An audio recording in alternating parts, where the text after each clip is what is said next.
Le livre de Daniel, chapitre 3. Le roi Nebuchadnezzar fit une statue en or, haute de 30 mètres et large de 3 mètres. Il l'adressa dans la vallée de Dura, dans la province de Babylone. Le roi Nebuchadnezzar fit rassembler les administrateurs, les intendants, les gouverneurs, les conseillers, les trésoriers, les jurisconsultes, les juges et tous les magistrats des provinces pour qu'ils se rendent à la dédicace de la statue qu'il avait dressée. Alors les administrateurs, les intendants, les gouverneurs, les conseillers, les trésoriers, les jurisconsultes, les juges et tous les magistrats des provinces se rassemblèrent pour la dédicace de la statue que le roi Nebuchadnezzar avait dressée. Ils se tinrent debout devant la statue que Nebuchadnezzar avait dressée. Un héros cria à pleine voix, « Voici ce qu'on vous ordonne, peuple, nation, hommes de toute langue. Au moment où vous entendrez le son de la trompette, de la flûte, de la guitare, de la petite et de la grande harpe, de la cornemuse et des instruments de musique de toutes sortes, vous vous prosternerez et vous adorerez la statue d'or que le roi Nebuchadnezzar a dressée. Si quelqu'un ne se prosterne pas et ne l'adore pas, il sera jeté à l'instant même au milieu d'une fournaise ardente.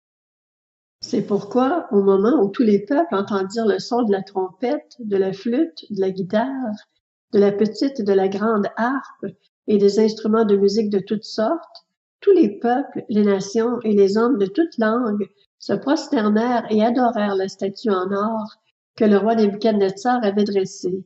À ce moment-là, profitant de l'occasion, quelques Babyloniens se présentèrent pour accuser les Juifs.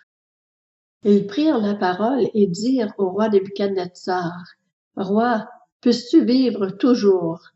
D'après l'ordre que tu as toi-même donné, tous ceux qui entendaient le son de la trompette, de la flûte, de la guitare, de la petite et de la grande harpe, de la cornemuse et des instruments de toutes sortes, devaient se prosterner et adorer la statue en or.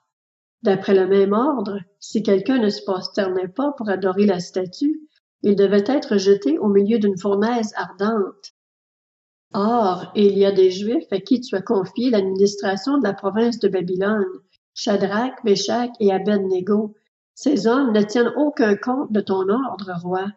Ils ne servent pas tes dieux et n'adorent pas la statue en or que tu as dressée. Alors Nebuchadnezzar, irrité et furieux, donna l'ordre de faire venir Shadrach, Meshach et Abed-Négo. Ces hommes furent donc amenés devant le roi.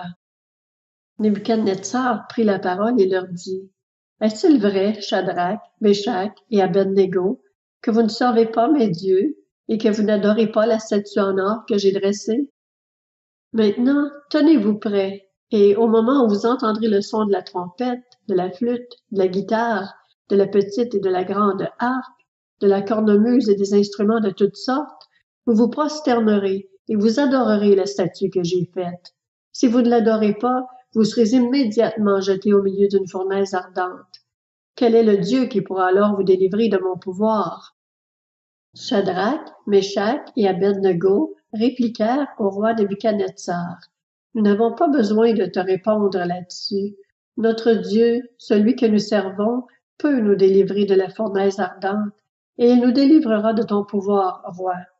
Et même s'il ne le faisait pas, sache, roi, que nous ne servirons pas tes dieux et que nous n'adorerons pas la statue en or que tu as dressée. » Nebuchadnezzar fut alors rempli de colère.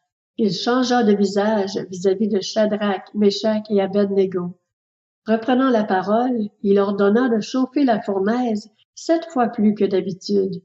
Puis il ordonna à quelques soldats particulièrement forts de son armée d'attacher Shadrach, Meshach et Abed-Négo et de les jeter dans la fournaise ardente.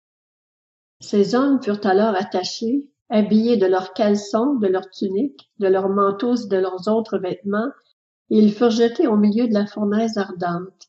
Comme l'ordre du roi était catégorique et que la fournaise était extraordinairement chauffée, la flamme tua les hommes qui y avaient jeté Shadrach, Meshach et Abed-Négo. Quant aux 3 hommes en question, Shadrach, Meshach et Abed-Négo, ils tombèrent ligotés au milieu de la fournaise ardente. Le roi Nebuchadnezzar fut alors effrayé et se leva subitement. Il prit la parole et dit à ses conseillers, N'avons-nous pas jeté 3 hommes ligotés au milieu du feu? Ils répondirent au roi, Certainement, roi. Il reprit, Eh bien, j'aperçois 4 hommes, dépourvus de liens, qui marchent au milieu du feu, porteurs d'aucune blessure, et le quatrième ressemble à un fils des dieux. Nebuchadnezzar s'approcha ensuite de l'entrée de la fournaise ardente et dit, Shadrach, Meshach et Abed-Négo, serviteurs du Dieu Très-Haut, sortez et venez. Shadrach, Meshach et Abed-Négo sortirent alors du milieu du feu. Les administrateurs, les intendants, les gouverneurs et les conseillers du roi se rassemblèrent. Ils virent que le feu n'avait eu aucun pouvoir sur le corps de ces hommes, que les cheveux de leur tête n'avaient pas brûlé, que leurs habits n'étaient pas abîmés et qu'ils ne sentaient même pas le feu. Nebuchadnezzar prit la parole et dit, Béni soit le Dieu de Shadrach, de Meshach et d'Abed-Négo. Il a envoyé son ange et a délivré ses serviteurs qui ont placé leur confiance en lui.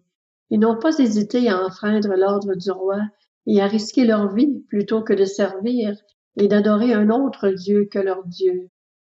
Voici maintenant l'ordre que je donne. Si quelqu'un, quel que soit son peuple, sa nation et sa langue, parle de façon légère du Dieu de Shadrach, de Meshach et d'Abed-Négo, il sera mis en pièces et sa maison sera transformée en un tas de décombres. En effet, il n'y a aucun autre Dieu capable de délivrer comme lui. Après cela, le roi fit prospérer Shadrach, Meshach et Abed-Négo dans la province de Babylone. Le roi Nebuchadnezzar adressa ce message aux hommes de tout peuple, toute nation et toute langue habitant tout l'empire. Que la paix vous soit donnée en abondance.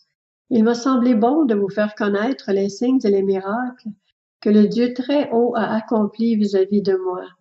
Que ces signes sont grands, que ces miracles sont puissants. Son règne est un règne éternel et sa domination dure de génération en génération.